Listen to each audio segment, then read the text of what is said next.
বসন্ত পাতা শেষ হইব, বসন্ত পাতা শেষ হইব, বন্ধুর বাড়ি ফুলের গন্ধে আমার।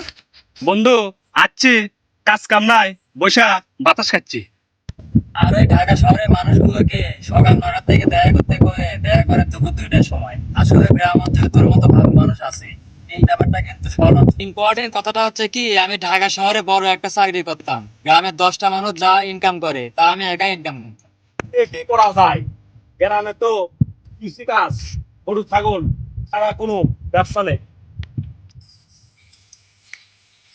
ব্যাংক তোমাকে 20,000 লোন দেবে না। আমি রিকোয়েস্ট করে তোমাকে লোন দিয়েছি, 3 মাস হয়ে যাচ্ছে, তুমি কিস্তি দিচ্ছ না। ভাই শুনেন, এমনিতেই কয়েকদিন হলো আমি একটু বিপদের মধ্যে আছি। তার মধ্যে কিছুদিন আগে জেল কেটে গেছে। বর্তমানে আমার অবস্থা খারাপ। আপনি একটু বোঝার চেষ্টা করেন, এর মধ্যে আমি আপনি কিভাবে কিস্তির টাকাটা দেবেন? জেল খাটবা নাকি কি খাটবা এটা তো ব্যাংক দেখবে না। যদি জেলই খাটবা তাহলে লোন নিছো কেন? আসসালামু আলাইকুম।